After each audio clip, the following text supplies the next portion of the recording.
ഏവരെയും ഏറ്റവും സ്നേഹത്തോടുകൂടി നിത്യജീവൻ വചന ശുശ്രൂഷയിലേക്ക് സ്വാഗതം ചെയ്യുന്നു. വെളിപാടിന്റെ പുസ്തകം 12-ാം അധ്യായം 17-ാം തിരുവചനം. അപ്പോൾ സർപ്പം സ്ത്രീയുടെ നേരെ തിരിഞ്ഞു, ദൈവകൽപ്പനകൾ അനുസരിക്കുന്നവരും അവളുടെ സന്താനങ്ങളോടും അത് യുദ്ധം ചെയ്യുവാൻ വേണ്ടി പുറപ്പെട്ടു. അപ്പോൾ സർപ്പം, അത് പിശാച, സ്ത്രീയുടെ നേരെ തിരിഞ്ഞു. ആരെ ഈ സ്ത്രീ? പരിശുദ്ധ അമ്മയുടെ നേരെയാണ്. അതിനുശേഷം പറയുകയാണ്, ദൈവകൽപ്പനകൾ അനുസരിക്കുന്നവരും അവളുടെ സന്താനങ്ങളോടും അത് യുദ്ധം ചെയ്യുവാൻ വേണ്ടി പുറപ്പെട്ടു. ആരാണ് ഈ പരിശുദ്ധ അമ്മയുടെ സന്താനങ്ങൾ? ദൈവകൽപ്പനകൾ അനുസരിക്കുന്നവരും അവളുടെ സന്താനങ്ങളും നമ്മൾ ഓരോരുത്തരുമാണ്. ഈ സാത്താൻ ഈ സഭയെ തകർക്കുവാൻ വേണ്ടി, അല്ലെങ്കിൽ ദൈവത്തിന്റെ ജനത്തെ തകർക്കുവാൻ വേണ്ടി അവിടുന്ന് ഇറങ്ങി തിരിച്ചിരിക്കുകയാണ്.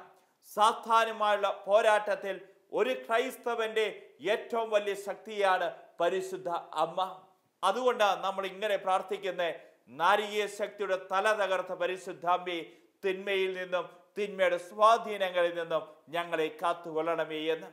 ഏതെല്ലാം സമയങ്ങളിലാണോ സഭയിൽ ശത്രുക്കൾ ആക്രമിച്ചു കൊണ്ടിരുന്നത്, ഏതെല്ലാം സമയത്താണോ സഭയെ തകർക്കുവാൻ വേണ്ടി, സഭയുടെ വിശ്വാസം തകർക്കുവാൻ വേണ്ടി ശത്രുക്കൾ ഒരുമിച്ച് കൂടിയിരിക്കുന്നത്, ആ സമയത്തെല്ലാം പരിശുദ്ധ അമ്മ ഇറങ്ങി വന്നിട്ടുണ്ട് എന്നുള്ളതാണ് സഭയുടെ ചരിത്രം. ലൂർദിന്റെ ചരിത്രം എന്താ? ലൂർദിൽ പരിശുദ്ധ അമ്മ പ്രത്യക്ഷപ്പെട്ടു. എന്നാൽ ലൂർദിന്റെ ചരിത്രം നാം തിരിച്ചറിയണം. കാർൽ മാർക്സിന്റെ സിദ്ധാന്തങ്ങൾ, സിഗ്മണ്ട് ഫ്രോയിഡിന്റെ ഏറ്റവും പുതിയ ഈ മനഃശാസ്ത്രപരമായ ചിന്തകൾ, ഇതുപോലെ തന്നെ പരിണാമ സിദ്ധാന്തം, ചാൾസ് ഡാർവിന്റെ സിദ്ധാന്തങ്ങൾ, ഇതൊക്കെ ലോക ജനതയെ, പ്രത്യേകിച്ച് യൂറോപ്യൻ ജനതയെ ഒരുപാട് സ്വാധീനിച്ചു കൊണ്ടിരിക്കുന്ന സമയത്താണ് ഈ പരിശുദ്ധ അമ്മയുടെ ശക്തമായ പ്രത്യക്ഷീകരണം ലൂർദിൽ സംഭവിക്കുന്നത്. എന്തായിരുന്നു കാർൽ മാർക്സ് പഠിപ്പിച്ചത്? ഈ ലോകത്തിന്റെ ആവശ്യമുള്ളൂ, ഈ ലോകത്തിന്റെ അപ്പുറത്തേക്ക് നിങ്ങൾ ചിന്തിക്കേണ്ട ആവശ്യമില്ല. ഈ ലോകത്തിന്റെ സുഖ സൗകര്യങ്ങൾ, ഈ ലോകത്തിന്റെ അധ്വാനങ്ങൾ, ഈ ലോകത്തിലെ കാര്യങ്ങൾ, ഇത് മാത്രം മതി, ഇതിനപ്പുറത്തേക്ക് മനുഷ്യൻ ചിന്തിക്കേണ്ട എന്ന് ലോകത്തെ പഠിപ്പിച്ചപ്പോൾ ഒരുപാട് വ്യക്തികളെ ഇത് സ്വാധീനിച്ചു. ഒരുപാട് വ്യക്തികളുടെ വിശ്വാസ ജീവിതം ചോർന്നുപോയി. എന്തിനാ ഈ ലോകത്തിന് അപ്പുറം ഒരു ജീവിതം? അങ്ങനെ ഒരു ജീവിതം ഉണ്ടോ? ഈ ലോകത്തിലെ കാര്യങ്ങൾ മാത്രം പോരെ. ഇതുപോലെ തന്നെ സിഗ്മണ്ട് ഫ്രോയിഡ്, ഈ മനഃശാസ്ത്ര, ആധുനിക മനഃശാസ്ത്രത്തിന്റെ പിതാവാണ് സിഗ്മണ്ട് ഫ്രോയിഡ്. ഈ സിഗ്മണ്ട് ഫ്രോയിഡ് ആ ജനതയെ ആ കാലഘട്ടത്തിലും ഈ കാലഘട്ടത്തിലും ഒരുപാട് സ്വാധീനിച്ചിട്ടുണ്ട്. സിഗ്മണ്ട് ഫ്രോയിഡ് ഇങ്ങനെ പഠിപ്പിച്ചു, മനുഷ്യൻ ഒരു വിധത്തിൽ ഭ്രാന്തന്മാരാ. ഈ മതം എന്ന് പറയുന്നത് ഭ്രാന്തുള്ള മനുഷ്യർക്ക് വേണ്ടി സൃഷ്ടിക്കപ്പെട്ടിരിക്കുന്നതാണ് മതം. അത് ഒരുപാട് ജനതയെ അവിടുന്ന് സ്വാധീനിക്കുക. ആർക്കു വേണ്ടിയിട്ടാ മതം?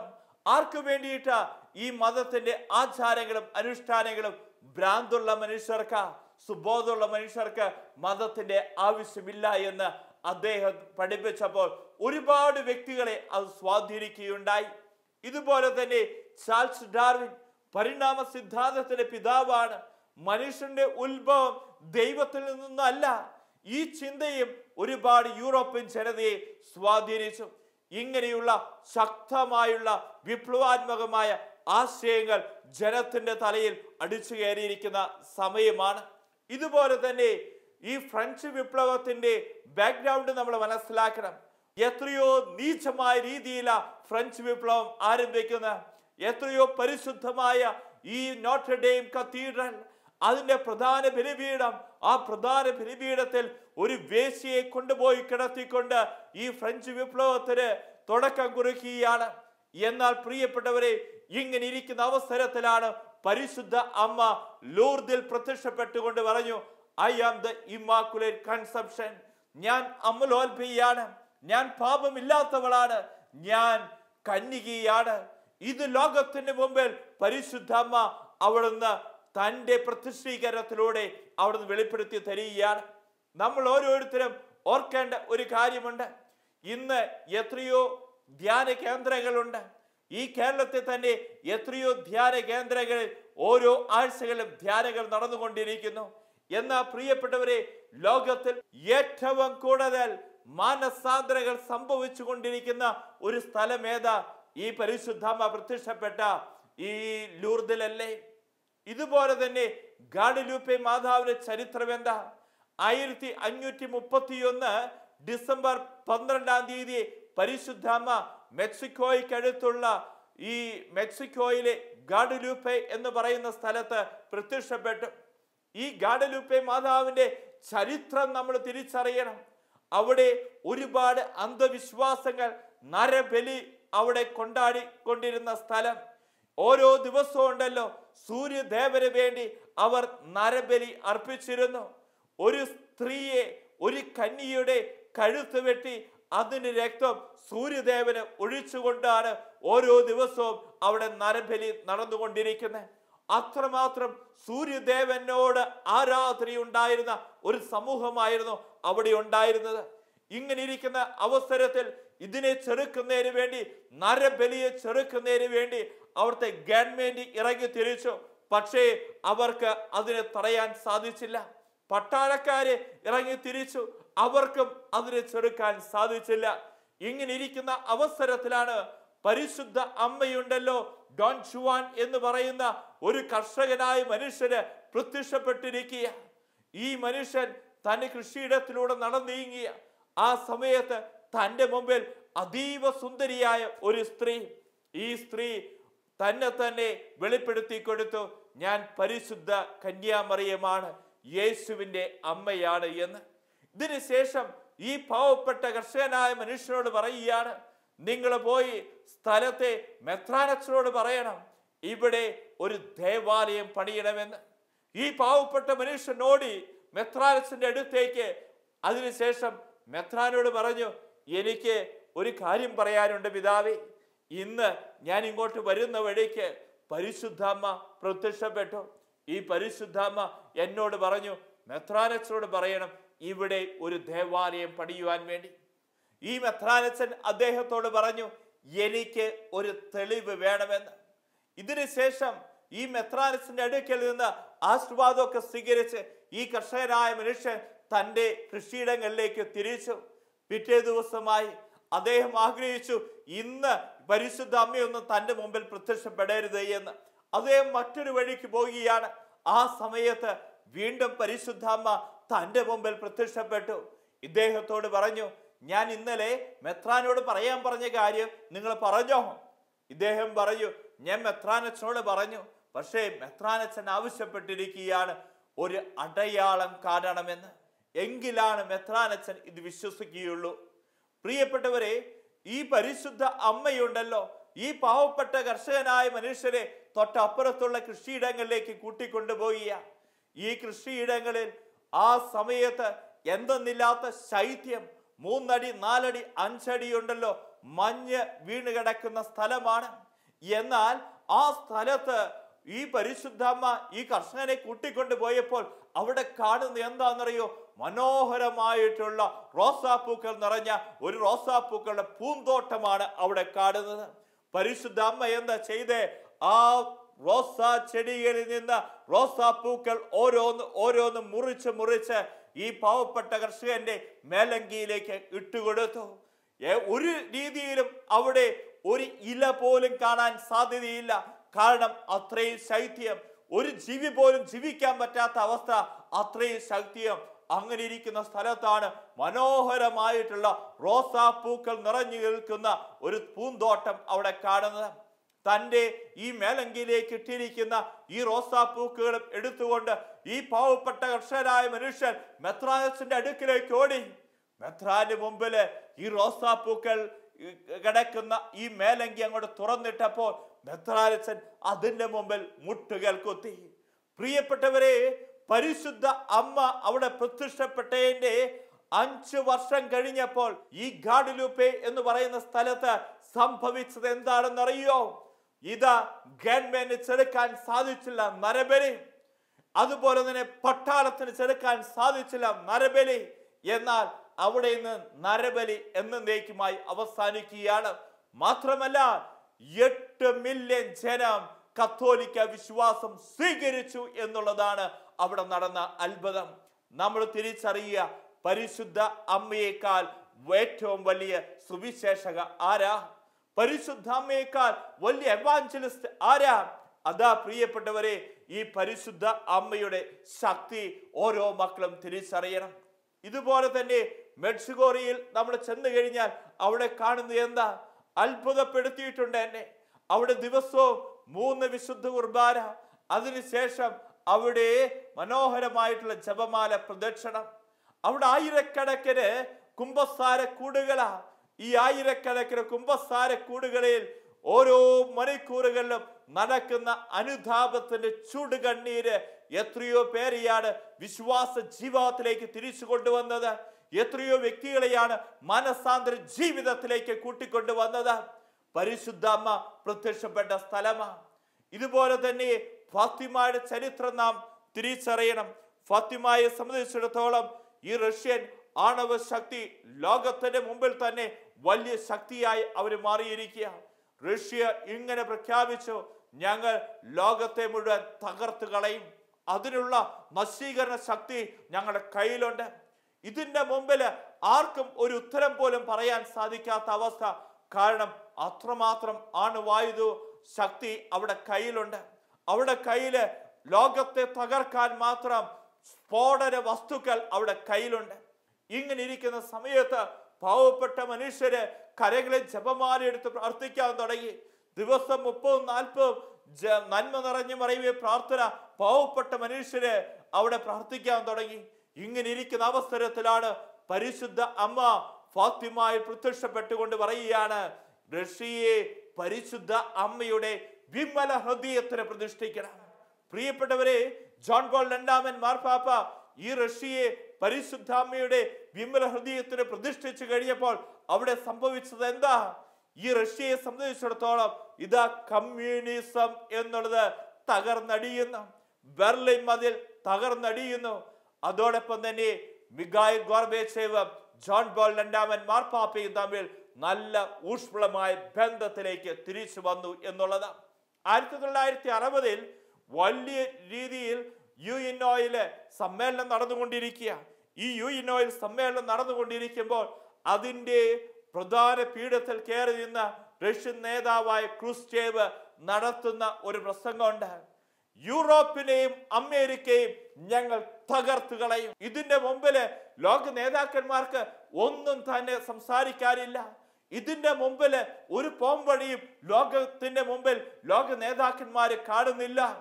അങ്ങനെ ഇരിക്കുമ്പോഴാണ് ഇതാ പരിശുദ്ധ പിതാവ് പിയൂസ് 23-ാമൻ മാർപ്പാപ്പ ലോകത്തിന്റെ മുമ്പില് ഒരു പോംവഴി കണ്ടെത്തുന്നത്. നിങ്ങൾ എന്താണ് ചെയ്യേണ്ടത്? ഈ പരിശുദ്ധ അമ്മ പ്രത്യക്ഷപ്പെട്ട ലൂർദിലേക്ക്, ഈ ഫാത്തിമയിലേക്ക് നിങ്ങൾ പോകണം.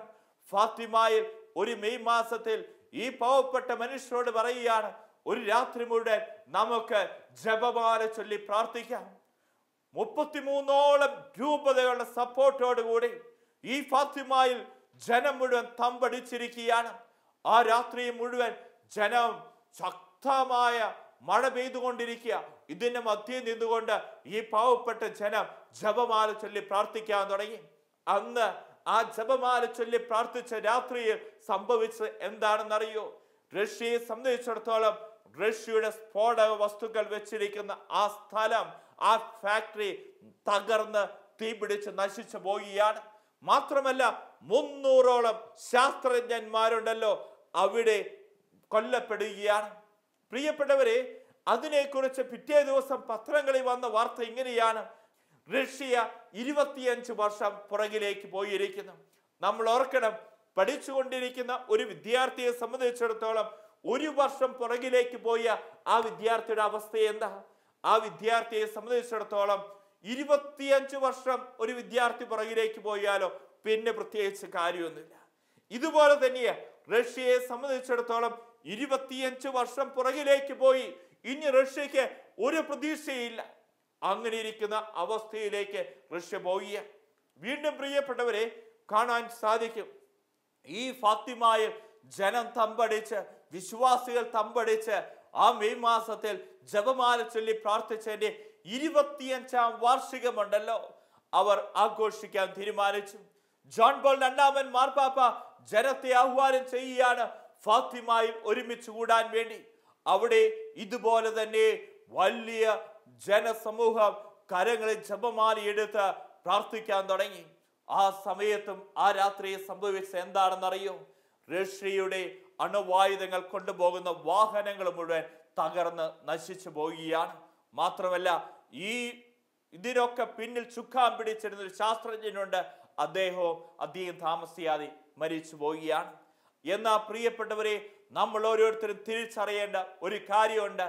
ഈ പരിശുദ്ധ അമ്മയെ മുറുകെ പിടിച്ചു കഴിഞ്ഞാലുണ്ടല്ലോ, ആ പരിശുദ്ധ അമ്മ അവിടെ ഇറങ്ങി വരിക തന്നെ ചെയ്യും. സഭയെ തകർക്കുവാൻ ഏതെല്ലാം കാലഘട്ടങ്ങളിൽ ശത്രുക്കൾ ഒരുമിച്ച് കൂടിയിട്ടുണ്ടോ, അവിടെയെല്ലാം പരിശുദ്ധ അമ്മ ഇറങ്ങി വന്നിട്ടുണ്ട്. ഇതുപോലെ തന്നെ വിശ്വാസം തകർക്കാൻ വേണ്ടി ഏതെല്ലാം കാലഘട്ടങ്ങളിൽ ഏതൊക്കെ ശത്രുക്കൾ ഒരുമിച്ച് കൂടിയിട്ടുണ്ടോ, അവിടെയും പരിശുദ്ധ അമ്മ ഇറങ്ങി വന്നിട്ടുണ്ട്. ഇന്ന് ഓരോ മക്കളും പ്രാർത്ഥിക്കണം, ഈ പരിശുദ്ധ അമ്മയെ നമ്മുടെ ഓരോരുത്തരെയും കുടുംബത്തിന്റെ നാഥിയായി സ്വീകരിക്കാൻ വേണ്ടിയിട്ട്. കാരണം നമുക്ക് കാണാൻ സാധിക്കും, കുരിശിൻ ചുവട്ടിൽ വെച്ച് യേശു നമുക്ക് തരുന്ന സമ്മാനമാണ് പരിശുദ്ധ അമ്മ. യോഹന്നാന്റെ കരങ്ങളിലേക്ക് ഈ അമ്മയെ ഏൽപ്പിച്ചു കൊടുത്തുകൊണ്ട് യേശു പറഞ്ഞു, ഇതാ നിന്റെ അമ്മ. ആ നിമിഷം മുതൽ യോഹന്നാൻ ഈ അമ്മയെ സ്വന്തം ഭവനത്തിൽ സ്വീകരിച്ചു എന്നാണ് വചനം പറയുന്നത്. സ്വന്തം ഭവനത്തിൽ സ്വീകരിച്ചു എന്ന് പറയുമ്പോൾ ഏറ്റവും ആദ്യം എവിടെ സ്വീകരിക്കണം? സ്വന്തം ഹൃദയത്തിൽ സ്വീകരിച്ചുവെങ്കിൽ മാത്രമേ സ്വന്തം കുടുംബത്തിൽ ഈ അമ്മയെ നമുക്ക് സ്വീകരിക്കാൻ സാധിക്കുകയുള്ളൂ. അതുകൊണ്ട് തന്നെ ഈ അമ്മയെ നമ്മുടെ കുടുംബത്തിലേക്ക് കൊണ്ടുവന്നു. ഓരോ കുടുംബത്തെ തകർത്തുകൊണ്ടിരിക്കുന്ന ഏതെല്ലാം തിന്മയുടെ ശക്തികളുണ്ടോ, പൈശാചി പീഡകരുണ്ടോ, ഇതിന്റെ മേലെല്ലാം വിജയം വരിക്കാൻ ഈ അമ്മയുടെ സാന്നിധ്യത്തിന് സാധിക്കും. കേരളത്തെ സംബന്ധിച്ചിടത്തോളം പറയാൻ സാധിക്കും, നമുക്കൊക്കെ ഈ അമ്മയോട് എന്തെന്നില്ലാത്ത ഒരു ബന്ധമുണ്ടായിരുന്നു, എന്തെന്നില്ലാത്ത ഒരു ഭക്തി ഉണ്ടായിരുന്നു. ഈ ജപമാല ഓരോ സായാഹ്നങ്ങളിലും നമ്മുടെ കുടുംബങ്ങളിൽ നാം ചൊല്ലിയിരുന്നു. ഇന്ന് പ്രിയപ്പെട്ടവരെ, കേരളത്തിൽ ഡിവോഴ്സിന്റെ കണക്ക് കൂടിയിരിക്കുക, ഇതുപോലെ തന്നെ കുടുംബങ്ങളിൽ പ്രശ്നങ്ങൾ വർദ്ധിച്ചിരിക്കുക, ഇതുപോലെ തന്നെ സംശയം, പരസ്പരം അംഗീകരിക്കാൻ പറ്റാത്ത അവസ്ഥ, പരസ്പരം സ്നേഹിക്കാൻ പറ്റാത്ത അവസ്ഥ, സ്നേഹം മരവിച്ചു പോയിരിക്കുന്ന അവസ്ഥ, ഇതുപോലെ ഓരോ തിന്മയുടെ ശക്തികളും ഓരോ കുടുംബത്തെയും ആഞ്ഞടിച്ചു കൊണ്ടിരിക്കുമ്പോൾ പ്രിയപ്പെട്ട കുടുംബാംഗങ്ങളെ തിരിച്ചറിഞ്ഞോ, എപ്പോഴാണ് എൻ്റെ കുടുംബത്തിലേക്ക് സാത്താൻ കയറി ചെന്നത്? എൻ്റെ കുടുംബത്തിൽ എപ്പോഴാണോ ഈ ജപമാല മുറിഞ്ഞു പോയത്, അപ്പോഴാണ് ഈ സാത്താൻ എൻ്റെ കുടുംബത്തിലേക്ക് കയറി വന്നത്. കാരണം പ്രിയപ്പെട്ടവരെ, ഈ അമ്മയുണ്ടല്ലോ നമ്മുടെ കുടുംബത്തിന്റെ നാഥിയ. തിരുക്കുടുംബത്തിന്റെ നാഥിയായിരുന്നു പരിശുദ്ധ അമ്മയെങ്കിൽ ഇന്ന് എൻ്റെ കുടുംബത്തിന്റെ നാഥിയാണ് പരിശുദ്ധ അമ്മ. കാനായിലെ കുടുംബത്തിൽ ആ കുടുംബത്തിലേക്ക് അമ്മ കയറി ചെന്നു. ആ കുടുംബം വലിയ അപമാനത്തിലേക്ക്, വലിയ പ്രതിസന്ധിയിലേക്ക് പോകുന്ന സമയമാണ്. ഈ അമ്മയുടെ സാന്നിധ്യമല്ലേ ആ കുടുംബത്തെ രക്ഷിച്ചത്. ഇന്നും പ്രിയപ്പെട്ടവരെ, നമ്മുടെ കുടുംബങ്ങളിൽ ജപമാല മുറിയാൻ പാടില്ല. ജപമാല കുടുംബങ്ങളിൽ മുറിഞ്ഞോ പിശാച് നുഴഞ്ഞു കയറും. അതുകൊണ്ട് തന്നെ നമ്മുടെ കുടുംബങ്ങളിൽ കൂടുമ്പോൾ ഇമ്പമുള്ള കുടുംബങ്ങളായി തീരണോ, ഈ കുടുംബത്തിലേക്ക് ഈ അമ്മയെ ഓരോ ദിവസവും കൂട്ടിക്കൊണ്ടുവരണം. നമ്മുടെ വ്യക്തിപരമായ ജീവിതത്തിൽ ഈ അമ്മയോട് പ്രാർത്ഥിക്കുന്ന കുടുംബങ്ങളായി, വ്യക്തികളായിട്ട് നമ്മൾ മാറണം. പ്രിയപ്പെട്ടവരെ, നമ്മൾ ഓരോരുത്തരും ഈ ജപമാല ചൊല്ലി പ്രാർത്ഥിക്കുമ്പോൾ നാം സുവിശേഷത്തിലെ യേശുവിനെയാണ് അവിടെ ധ്യാനിക്കുന്നത്. ഈ അമ്മയുണ്ടല്ലോ നമുക്ക് ഓരോരുത്തർക്കും സ്വർഗത്തിനും നിഷേധിക്കാൻ സാധിക്കാത്ത മാധ്യസ്ഥമാണ് പരിശുദ്ധ അമ്മയുടെ മാധ്യസ്ഥം. യോഹന്നാന്റെ സുവിശേഷം 15-ാം അധ്യായം 7-ാം തിരുവചനം പറയുകയാണ്, നിങ്ങൾ എന്നിൽ വിശ്വസിക്കുകയും എൻ്റെ വചനം അനുസരിക്കുകയും ചെയ്താൽ ഇഷ്ടമുള്ളത് ചോദിച്ചു കൊള്ളുക, നിങ്ങൾക്ക് അത് ലഭിക്കുക തന്നെ ചെയ്യും. നിങ്ങൾ എന്നിൽ വിശ്വസിക്കുകയും എൻ്റെ വചനം അനുസരിക്കുകയും ചെയ്താൽ ഇഷ്ടമുള്ളത് ചോദിച്ചു കൊള്ളുക, നിങ്ങൾക്ക് അത് ലഭിക്കുക തന്നെ ചെയ്യും.